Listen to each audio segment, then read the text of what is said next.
Hey guys, James Laney here. Got another video for you tonight.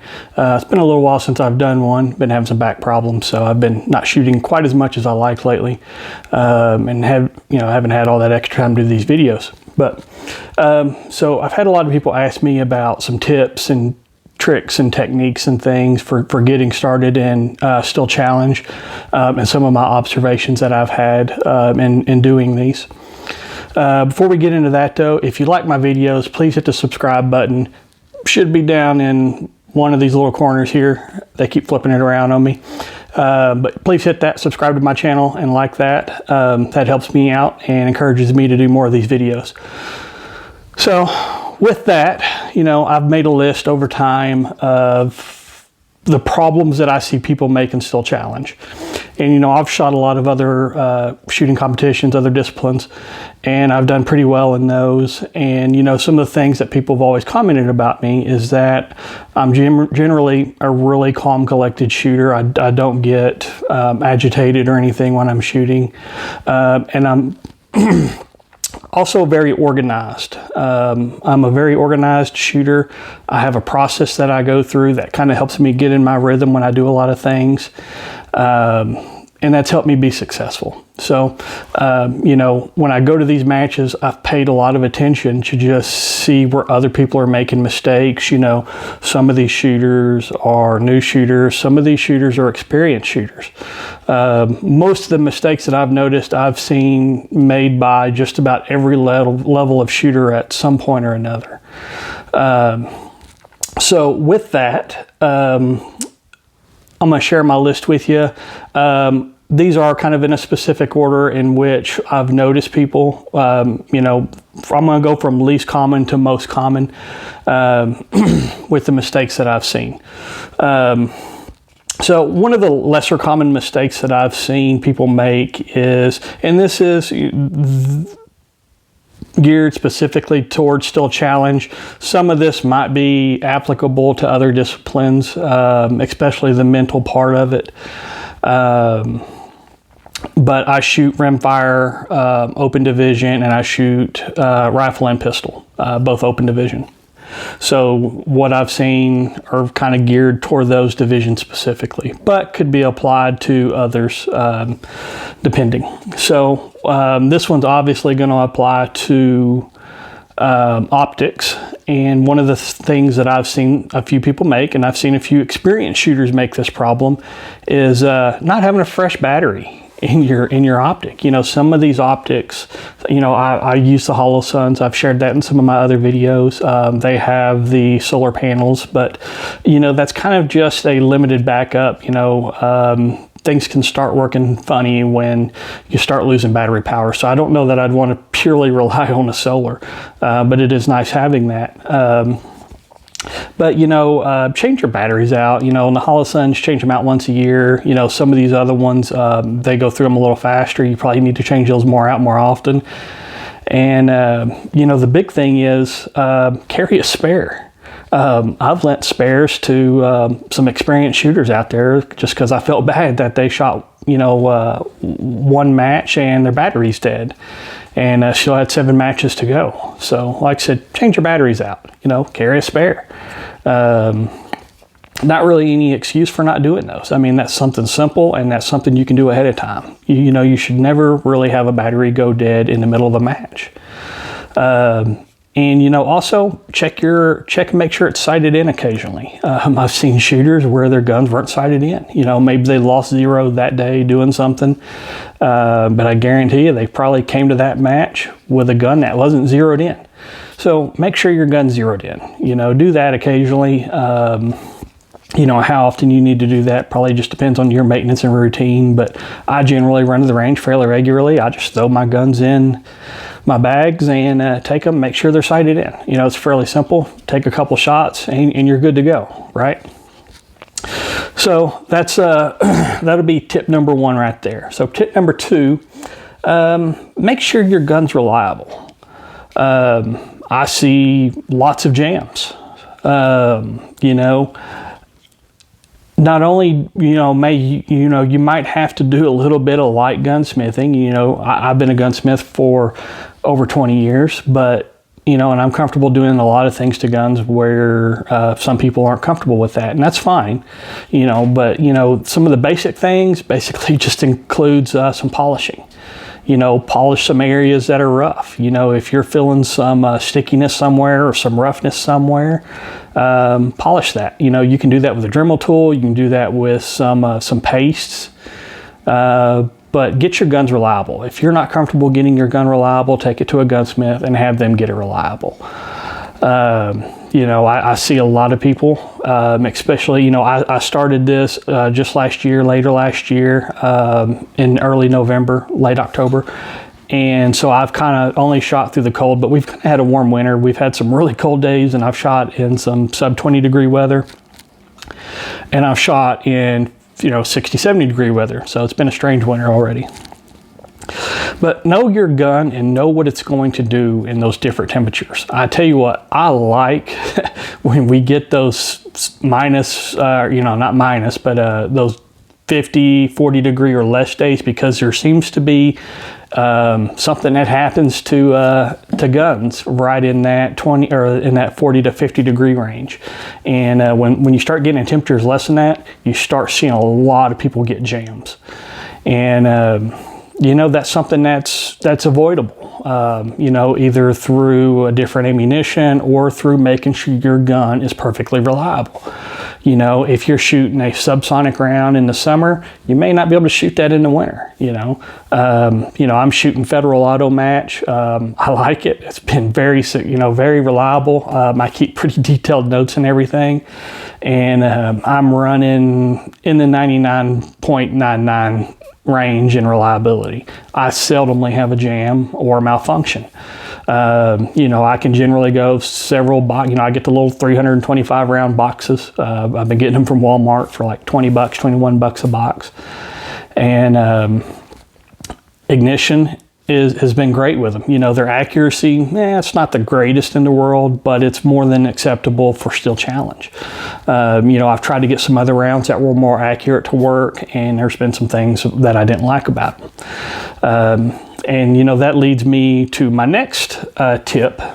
So use reliable ammo. You know, check several different brands of ammo. You know, I'm using Auto Match for a couple of different reasons. It's been very reliable for me.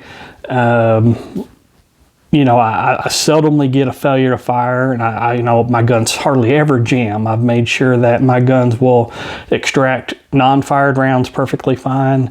And, you know, so generally when I have a problem, it's a failure to fire. And, you know, I've had them out of both pistol and rifle. Like I said, it's not really specific to either one, but like I said, they're very few. Less than one in about 1,000, I'll have a failure to fire.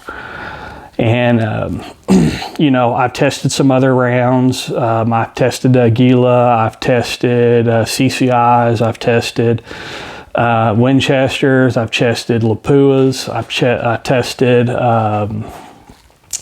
Normas, and you know, I really liked the Norma rounds. They were real accurate, they were pretty reliable, but man, they were dirty. They were really greasy, so I'd go through and I'd wipe the grease off of them as best as I could, but they were still really dirty. So, you know, the problem with them being real dirty, it's just, you know, you may run perfectly fine for the first 4 or 5 stages, and then things may start getting too dirty and you may start jamming.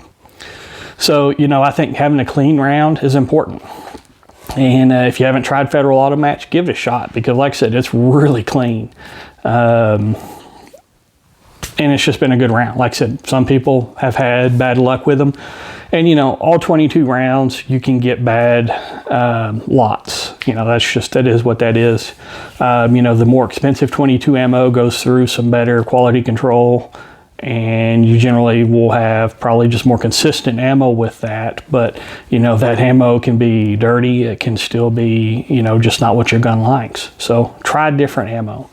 Like I said, I've seen a lot of people go out there and they just pick something and they don't really, you know, hey, you know, I have 5 malfunctions per 500. And they're happy with that. And let me tell you, you should be able to do better than that. Like I said, you're not ever going to eliminate all failure to fires in rimfire. It just doesn't happen. You're going to have a jam at some point or another. So know how to clear it, know how to move past that.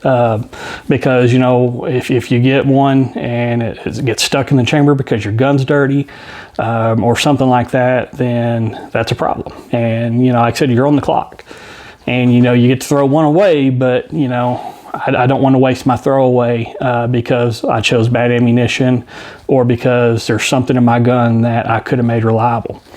You know, stepping back to making your gun reliable, you know, I started out with the Smith & Wesson Victory. I had very few problems with it. It was a really good gun, but initially, early on, one of the problems I had was I'm left-handed and I kept bumping the safety on. And, you know, you wouldn't feel it, you wouldn't know it, and, you know, you go to start your match, and at the sound of the buzzer, you pull the gun up, and nothing. And, you know, like I said, I learned real quick that's what it was, and like I said, I made some modifications to where I bumped it less. You know, another problem that Smiths have is the ejector bends real easily. So, you know, you can bend it when you're cleaning it, you can bend it any number of ways, and like I said, if you don't know that's what it is, that's going to cause you all kinds of fits. You know, make sure your slide is not dragging on your ejectors, and that goes for all pistols. Make sure your slide's not dragging anything, because you don't want to waste any of that energy, especially in a 22, because you don't have a whole lot of energy to play with to cycle your guns. So like I said, if you need to do a little polishing or something, get in there and do that.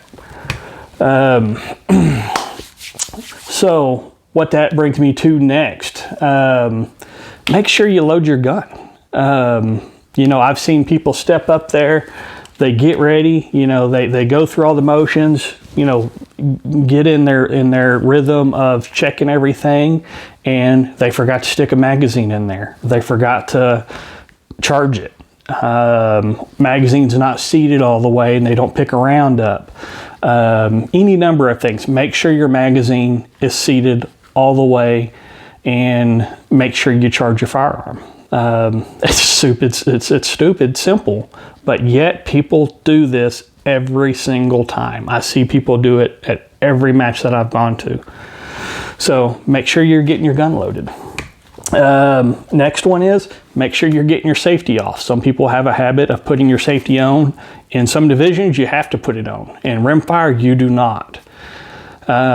So make sure your safety off. Whether it is a gun where you accidentally bump it, make sure you click it off. Or if you're just one of those people that, you know, like on a Verkortsen, I mean, you generally are not going to accidentally bump that safety because it clicks and it's very firm. But if you're one of those people that you just have a habit of putting your safety on, make sure you take that safety off, because I guarantee you the very next match I go to, I'm going to watch somebody do that. All right, next tip, clean your guns. It's amazing how many people I'll see at these matches that are getting jams where the casing's not getting pulled out. So in a rimfire, you kind of have two modes of extraction. You have your extractor on the gun, and then you have the blowback power of the gun in a semi-automatic. So in a rimfire, you should be able to take the extractor out of your gun, and that casing should come out just due to the blowback pressure. If you're needing your extractor, something's too tight in your chamber for you to function reliably all the time. You know, there's a lot of different chambers out there for semi-automatic rimfires. You know, you've got sporting chambers, you've got the bench chambers. You want that sporting chamber because that's going to be a little looser spec. It's not going to be as accurate as that bench chamber probably, but it's going to be more reliable, and reliability is king in Steel Challenge. So like I said, make sure you're choosing the right equipment when you're putting your gun together. If you're using factory guns, it's probably not too big of a problem, but you may check the spec on that. and see what it comes with from the factory. Not many guns are coming with the bench chambers from the factory. But make sure your gun is clean. Like I said, I'll see people every time where they'll be like, I took it to the range before coming, and I put 400 rounds down it without cleaning it. With a 22, you get crud just built up everywhere. That's just what 22s do. You get leading, you get carbon, you get that buildup in the chamber. If you can't just drop a round into the chamber, it's dirty. That's because it's dirty. That round should freely fall down into that chamber. If you're having to push it down in that chamber, it's dirty. And you need to run a bore snake through it. I use bore snakes if I'm feeling like my gun is getting dirty. Bore snake it just a couple of times. You can do that real fast, and it'll generally break up whatever little bit of gunk you got in there, and you'll probably be fine. Like I said, you can do this in 30 seconds and run that down there. Like I said, this one is a Range Max. I got it from Cabela's for $8-9. I have tons of these things. I keep them in my range bags. I keep them on my benches. I keep these things everywhere. They're great. But keep it clean. Like I said, you really need that chamber clean. After every single match, I clean my guns. Am I doing a hard clean where I'm disassembling everything? No, I'm running that bore snake through it half a dozen times, 10 times, and that's it. Now and this will kind of depend, when I start feeling like, well, hey, the bore snake's not getting something, then I'll break it down, clean it, and get all the stuff down. Every 500-600 rounds, I'll break that gun down. Every 3 matches or so, I'll probably break that gun down and clean it and re-lube everything up. I see people putting too much lube in their guns. I've watched people with his spray just sit there spraying stuff. Hey, this ain't your M60 from Vietnam. You don't need to dump a can of WD-40 in this thing. For a lot of these guns, little is better. Very little. Some of these guns, like this for Quartzen, it's got that DLC bolt, which is that stands for diamond light coating. You need very, very little lubrication on these. Just a little bit of dab here and there, and that's all you need, because a lot of that lubrication is just going to turn into carbon. And it's going to collect grit, and it's going to just, it's going to become a magnet for dust or whatever you're shooting in, because some of these ranges are dusty. You get wind blowing around, you get dust blowing around, all that ends up in your gun. So like I said, I'll break them down every 500-600 rounds and clean them out good. If I was going to a bigger match, I haven't gone to any big matches yet. I've got some on my calendar this year. Boy, them guns, regardless of where I'm at in my cycle, I'm going to clean them good right before I go to a big match. Now, if you go to the range and you fire 10 rounds down it, do you need to clean it? No, probably not. You're probably fine at that point. But clean your guns. Like I said, they'll run better. They'll be happier. You don't need to break everything down in them, but clean them and get them good. Like I said, every match I see somebody that hasn't cleaned their guns. People that could run better times if they weren't jacking with jams, every stage. So clean your guns. Okay, so the next one is a big one. I will say this is the number one thing that I see people do at matches. Not changing magazines. It is the most basic of things. You need, in rimfire pistol, rimfire rifle, the majority of people in rifle are shooting 10-22s. For every 9 10-22s I see, I'll see one 15-22. And the ARs are just less common. I will tell you, I've not seen an AR yet that comes out of the box ready to rock and roll.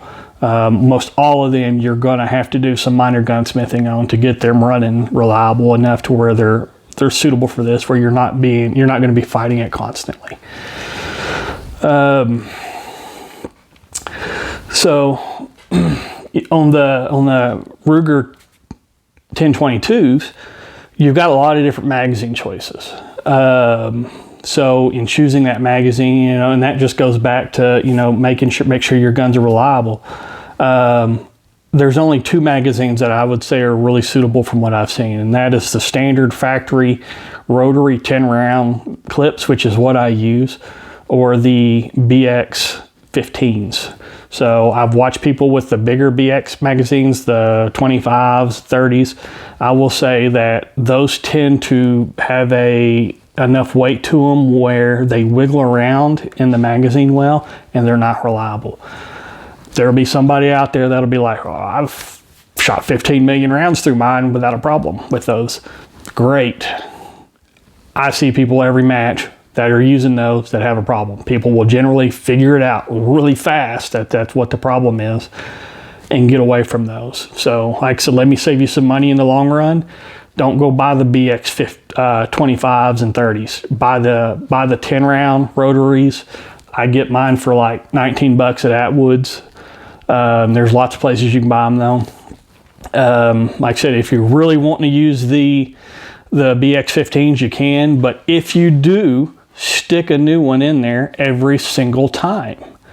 You know, and then like I said, you know, not only changing your mags, which is, like I said, I guarantee you, I will watch multiple people do that every single match. They will not change their mags out. I take 6 magazines in a box. I've got a little plastic box that I stick my magazines in that I picked up from Lowe's. For my rifle, and then for my pistol, they fit in my bag. It's got little magazine pouches on it, and I take 6 of those up with me, and I take 6 of the 1022 mags up with me. And I change that mag out every single time. If I shoot, you know, each one of these will hold 10 rounds. You know, in the first one, you should have at least 1 round left in your chamber, and then you're sticking a fresh 10 rounder, so you're going to have 11 rounds. I don't care. Change your magazine out every single time to where you have a fresh magazine. And I've seen people say, well, if I go to a bigger match, I'll do that. Do it during practice. Practice how you're going to play, because let me tell you, it becomes just muscle memory and you don't do it. You know, like I said, I've shot other big matches enough to where muscle memory is important. For one thing, when you go to a big match and you do something that's not within your normal muscle memory, that puts your mind in a different place than where it needs to be.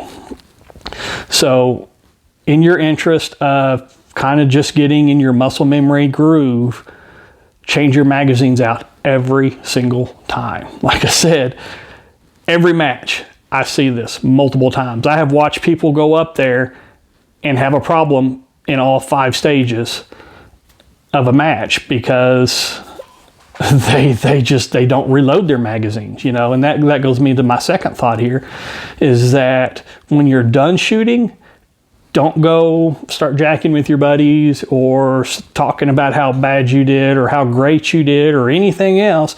Go back and reload your magazines, because if you don't, you will forget to do it at some point or another. I've watched people do that countless times, and then they'll walk up to the line thinking their mags are loaded and they're not loaded. And you know, I'm telling you, I like you people, because that automatically is going to put me better. So load your magazines. Don't get distracted. You know, like I said, I know a lot of going to these matches and talking to people is fun. But when you're done shooting, go load your mags. Go straight to the bench and load your mags. That needs to be a muscle memory for every practice match, every major match, every match that you do. That needs to be the first thing when you're done shooting. Don't get sidetracked and do something else, because you will forget to load your mags at some point. And that gives me a tip on your Ruger 1022 mags. I don't have one with me here on my bench, but if you're buying all new, just get the clear ones. Let me tell you, they make it easy. You can look at the clear ones and tell if they're loaded fully or not. But if you've got the black ones, like me, I had a whole bunch of black ones. One thing that you can do if you've got the black ones, because you can't see through it, and sometimes you just, you know, I've stepped up to the line, even though when I'm done shooting, first thing I do is go load my mags. But I've still stepped up to the line and think, oh crap, did I do that? Even though I know I did, I still want that visualization sometimes. So one thing that I did on my Ruger mags is, first thing you do when you get a new mag, you should take it apart and re-index it, because Ruger mags are generally all over the place, and I might do a little video on how to properly clean your mags and set your mags up. But the little plate on the back, I drill a hole in right where the 10th round would be, so I can look in that hole and see if there's a round there or not around there. If there's not around there, then I know I didn't load my mags. But it just makes me feel better sometimes having that visualization to be able to look at that and say, hey, these are all loaded.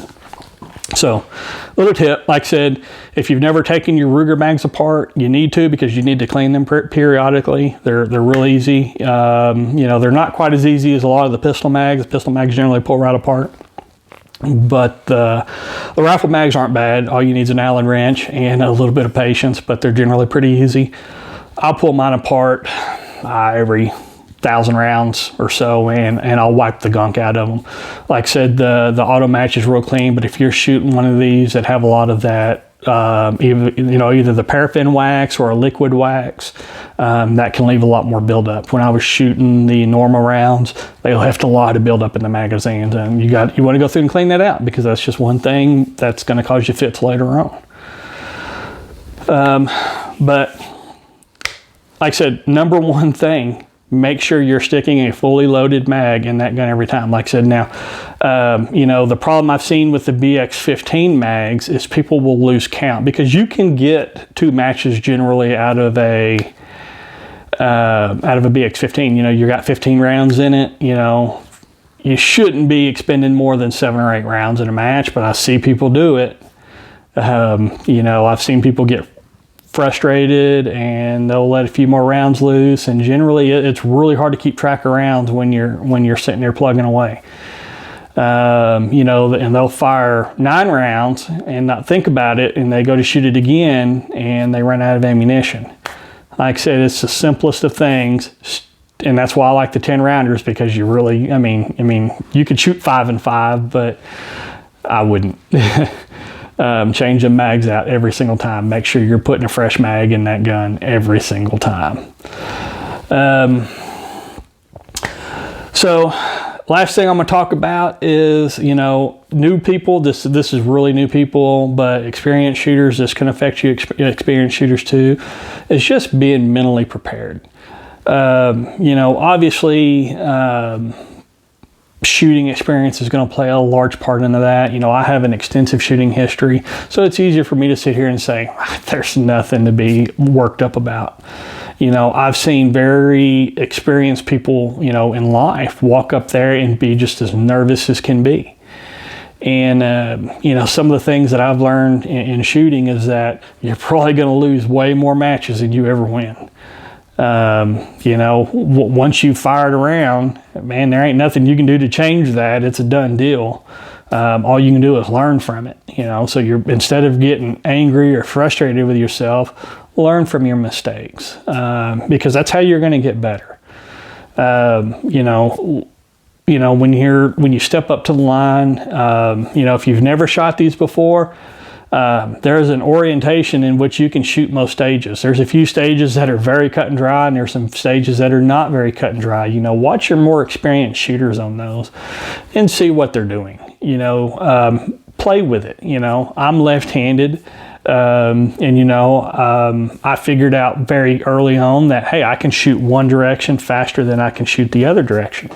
So determine which direction you can shoot fastest in, because that may play a role in which order you shoot your targets. Practice getting your draw, because your draw on a target, with Rimfire, you're going to start at a low ready and acquire the target. Believe it or not, that still takes more time than transitioning most of the time. So practice getting on target quick. Practice transitioning. Practice as much as you can, be it dry fire practice. I don't have a range at my house, so I have to dry fire practice. I've cut little square circles out and I've stuck them all around the house to where I can practice in my house. It drives my wife nuts. But do that, because like I said, it's just having that mental picture in your mind, and still challenge, you're shooting the same stages every time. You can practice that, either through a reduced no firing situation, or if you're lucky enough to have a range where you can set stuff up. That's great, like I said, but practice as much as you can. If you want to be good at it, you're only going to get better at it by practicing. If you don't practice, you're probably not going to walk out there and be significantly better. Set achievable goals for yourself. Don't go out there and pick the fastest dude out there at your range. That's probably not going to work out for you right away. So pick achievable goals. You got different classifications, it's real easy to just shoot against yourself, because ultimately that's all you are doing is shooting against yourself.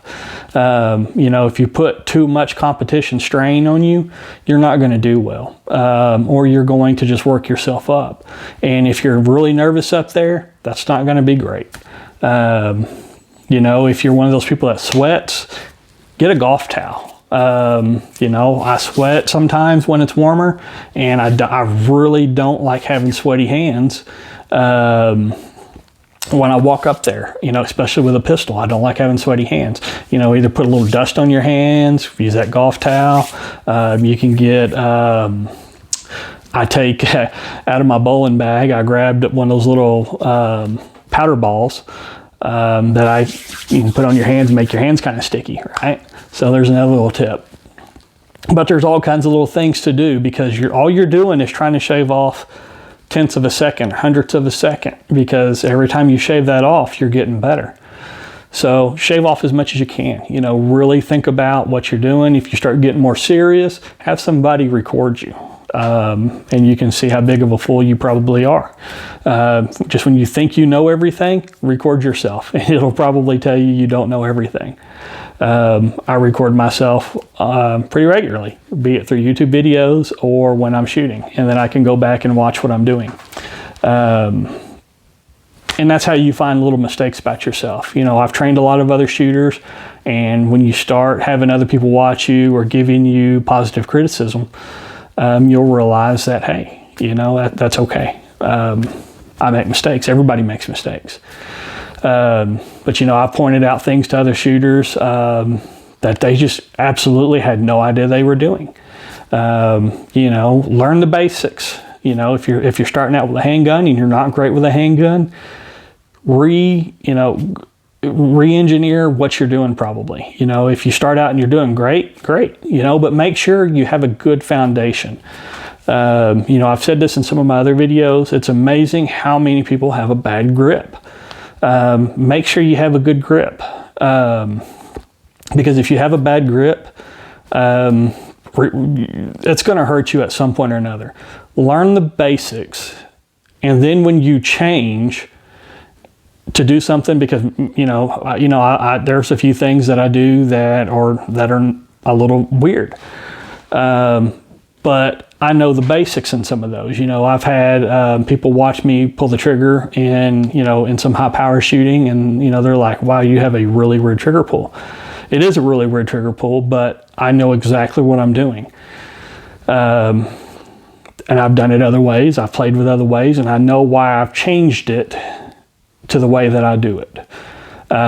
So like I said, learn the basic way, and then if you change it, know why you're changing it and understand why you're changing it, because that could have a negative side effect down the road. So like I said, some of this is really simple stuff, but I tell you, people get up there and they're make ready and they forget common knowledge. They forget to take the safety off. They forget to stick a loaded mag in there. They get up there and they just start feeling the pressures of competition, and they forget little things. So, like I said, when you get up there, be calm. Don't forget the little things, because the little things make a big difference. And, be safe. Above all else, be safe. Don't shoot your buddies. If you do shoot your buddy, don't recommend my videos to anybody. Forget you ever see me. But be safe and have fun. If you run into me at one of these matches, come up and talk to me. I'd love to know that you're watching my videos and that my videos have helped you. If my videos haven't helped you and have made you a worse shooter, I'd like to know that too.